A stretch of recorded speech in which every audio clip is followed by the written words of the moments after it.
What is up, everybody, and welcome back to another We Interview video here on Gamingtrend. I'm Adam, and we are here today with Soft Range, the new Ambrosia Sky. This is Adam and Jules. Very nice to meet you. Nice to meet you. Wow. This looks fabulous. Yeah. It's a completely new take on, I don't know even what genre you would consider this. Right. It's a soft cleaning sim adventure game.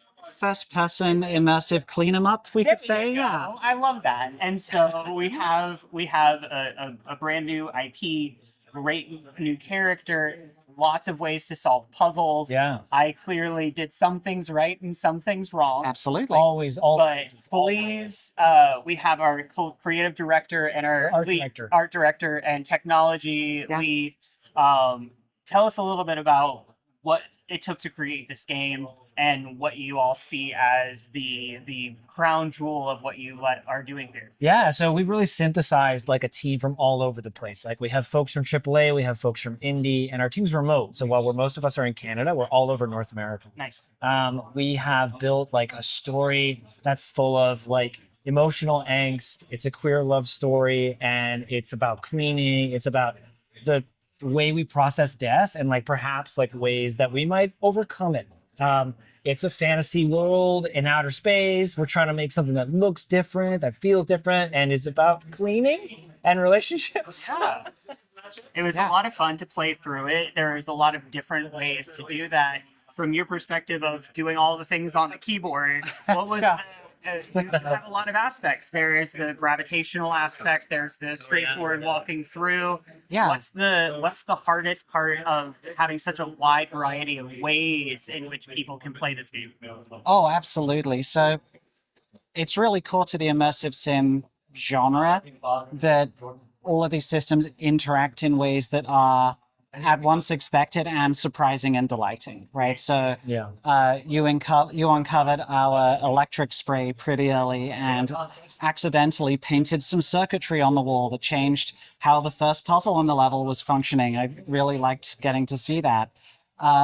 We also have our volumetric cleaning technology where we've wanted to push things a little bit further than cleaning kind of grunk off the surface. Where, you know, a lot of games would lean on that telltale sort of array of cubes that we call voxels, and we've really tried to drive that technology to a place where everything still looks handmade. Yeah, it does. I'm really glad to hear that. The way it moves is very interesting to me in general. I think you mentioned it while we were playing it, that it seems alive. It seems like it's always trying to stop you from moving forward. Right. Yeah. So I would assume that would take a lot of work to make sure Absolutely. that those things can move. And I believe that you all have a very small staff. I mean, it's about 20 folks. Yeah, I think that was the number that I got as well. And when you have a staff that's small, but also big, but also it's still very small, that's a lot of work to make everything move, to make everything seem like it's almost hand painted, hand drawn, while also being digital and have to move.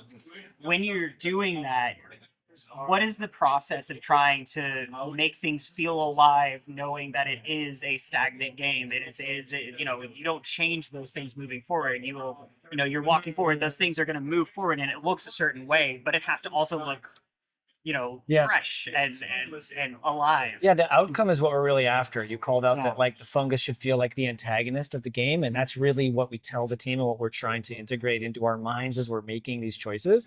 Some of them will be between like level design and art. Some of them will be a technology thing that we've got, like we can trigger growth at this moment or whatever, but the feel is always the North Star and what we're after. Like if players come out of it going like, oh, that fungus came after me, then we've succeeded. And we will use, scary. Good. We will use every tool in our toolbox to try to get that outcome, right? Yeah. I think that's phenomenal.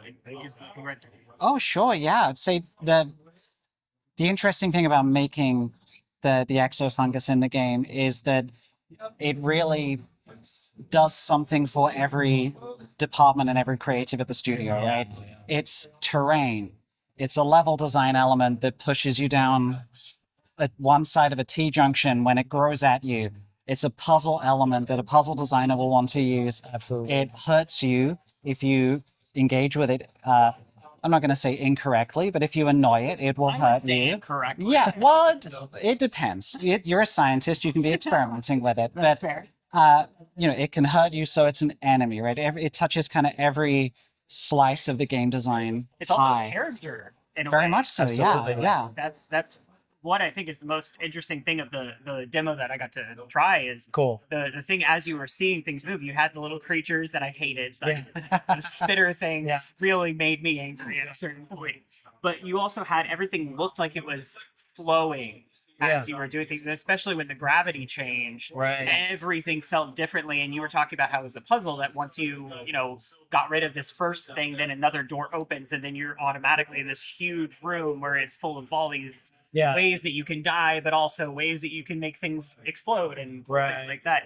What was the journey of creating these levels and kind of thinking, oh, well, what if we just throw everything into this room and see what happens? Right. Because I think you had a really nice term for it where it was... Oh, yes. Thank you for the layup. So about the interaction between the sim elements of the game and the art elements of the game, right? We want to have a lot of stuff packed into the level, where there's electrical circuits going, there's stuff on fire, there's gravity, there's other mechanics that we won't talk about today, and have all of that stuff interact. Now, Adam and his team have created this great stylized appearance on screen that gels really nicely with that because it supports kind of a larger object scale. It's not super poly dense. Yeah. It's not what I'd call low poly, but it's not at that 100k polygons for a single gun kind of level that and so that allows us to have a game that is dense rather than detailed. Yeah. So every part of the room can do a lot of different things depending how you approach it. And I think that we're at a place in the gaming sphere where a lot of people are wanting like hyper realism on everything they see. I'm somebody that really loves when somebody chooses a style that is very like iconic, very interesting. I mean, Breath of the Wild, Tears of the Kingdom had a very it wasn't necessarily high poly, but it was very stylized. You guys have something very stylized, very interesting to look at. So when you have all those things moving, it's really interesting to see that, it works and it's not stuttering, it's not glitching, it's not doing anything. And I guess it's because you're talking about it's low detail, high octane density. Yeah, the team has put a lot of work into getting it performing right. The experience you played today will play nicely on the Steam Deck. Nice. We have one around that we can show you if you'd like to prove it. Yeah. We can back that up. But the team put a lot of work into making it accessible to a lot of players. You don't need to drop $1,000 on a brand new graphics card to get the best out of the game. That's great. Yeah. And it's clear that you guys have a very high level of passion for this project. So I'm really excited to see the final outcome. And thank you. Congratulations on the announcement that will happen. As of right now, it's going to happen tomorrow. Right. That's right. At the time of this recording, it's already happened. So please check out. Hope it went well. Check out all of the demo. Wish listed on Steam. Join the Discord. Make sure that you support these lovely people because it's clear the passion is there. So thank you guys so much for your time. I appreciate you greatly, and we'll see you all next time.